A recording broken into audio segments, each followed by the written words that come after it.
Good morning बच्चों। हमने कल हमारा पर्यावरण का चौथा चैप्टर शुरू किया था, वायु। आज हम उससे आगे शुरू करते हैं। हमने ऑक्सीजन के बारे में पढ़ लिया था, हमने कार्बन डाइऑक्साइड के बारे में पढ़ना था। कार्बन डाइऑक्साइड जो गैस है वो एक भारी गैस होती है। भारी गैस होने के कारण ये पृथ्वी के नज़दीक बनी रहती है, यानी कि यहाँ पर आसपास ये पृथ्वी के आसपास बनी रहती है। तो इसके कारण होता क्या है इससे कि जब सूर्य जो होता है हमारा, सूरज जब अपनी रोशनी फेंकता है, कहाँ पर? पृथ्वी पर। सूरज जब अपनी रोशनी पृथ्वी पर भेजता है तो ये जो पृथ्वी क्या हो जाती है, इससे गर्म हो जाती है। अब पृथ्वी के गर्म होने से फ़ायदा क्या मिलता है हमारे को? पृथ्वी के गर्म होने से जो है पौधों को बढ़ने में मदद मिलती है, यानी कि पौधे अपना भोजन आसानी से बना पाते हैं। ठीक है। तो क्योंकि जो पृथ्वी से जो ऊष्मा निकलती है, कार्बन डाइऑक्साइड उस ऊष्मा को बाहर नहीं जाने देती और एक गर्म क्षेत्र बन जाता है। इस क्षेत्र को हम बोलते हैं ग्रीन हाउस। क्या बोलते हैं हम? Green house. ठीक है, ग्रीन हाउस। और ये ग्रीन हाउस जो है हमारे लिए बहुत मददगार होता है। यदि पृथ्वी को अगर हम कार्बन डाइऑक्साइड ज़्यादा बढ़ा देते हैं तो पृथ्वी ज़्यादा गर्म हो जाएगी। और इससे क्या हो, पृथ्वी ज़्यादा गर्म होने से जो है समुद्र जो का जल स्तर बढ़ जाता है, यानी कि पहाड़ों पर जो जमी बर्फ़ है वो सब पिघल जाएगी और उससे समुद्र का जल स्तर बढ़ जाएगा। ठीक है, पूरी पृथ्वी गर्म हो जाएगी बहुत ज़्यादा, और यहाँ जीने के लिए जीवन नहीं बचेगा। अगर मान लीजिए पृथ्वी पर कार्बन डाइऑक्साइड ख़त्म ही हो जाए ना, अगर नहीं होगी तो भी हमारा नुकसान है, क्योंकि पृथ्वी जो है, पृथ्वी को गर्म रखती है कार्बन डाइऑक्साइड। और अगर कार्बन डाइऑक्साइड नहीं होगी तो क्या होगा कि पृथ्वी जो है बहुत ठंडी हो जाएगी और यहाँ पर बर्फ़ जम जाएगी और यहाँ पर रहना मुश्किल हो जाएगा। ठीक है। तो कार्बन डाइऑक्साइड हमारे लिए संतुलित मात्रा में ज़रूरी है। आगे हम बात करते हैं वायुमंडल की संरचना की। ठीक है, वायुमंडल की संरचना।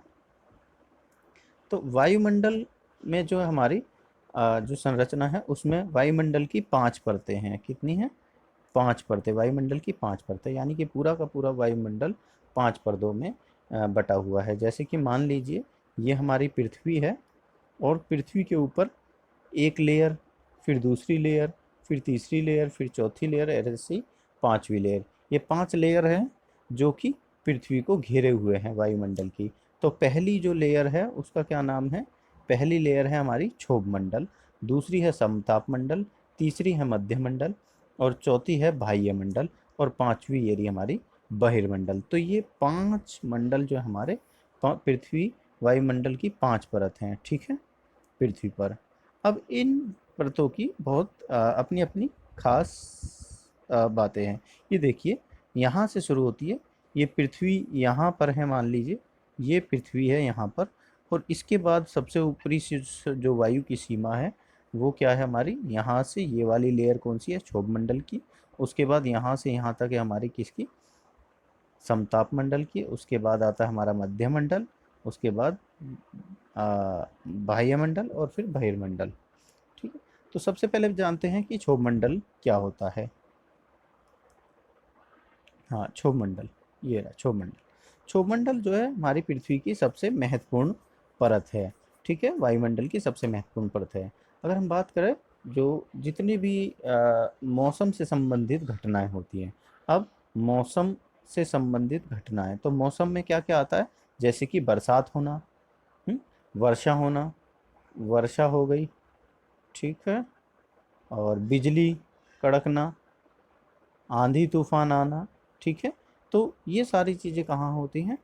क्षोभ मंडल के अंदर होती हैं। तो जितनी भी घटनाएं घटती हैं मौसम से संबंधित, वो सारी किस मंडल में घटती हैं?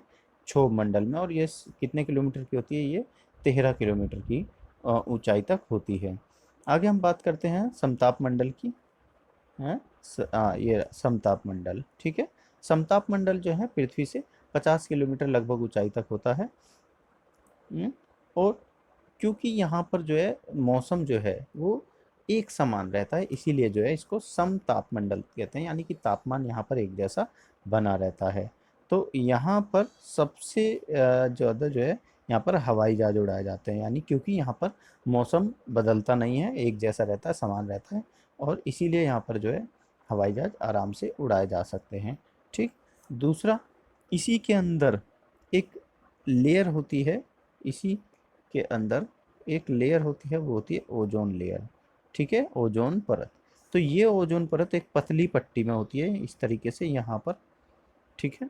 तो ओजोन लेयर क्या करती है, हमारी पृथ्वी की रक्षा करती है। हमारी पृथ्वी क्या करती है, सूरज से आने वाली जो किरणें होती हैं, हानिकारक कारक जो किरणें होती हैं, सूर्य से आने वाली हानिकारक पराबैंगनी किरणें, जो पराबैंगनी किरणों को ये जो लेयर है ओजोन लेयर क्या कर लेती है, रोक लेती है और पृथ्वी तक आगे नहीं जाने देती है। इसीलिए ओजोन परत को हमारी पृथ्वी का सुरक्षा कवच भी कहा जाता है।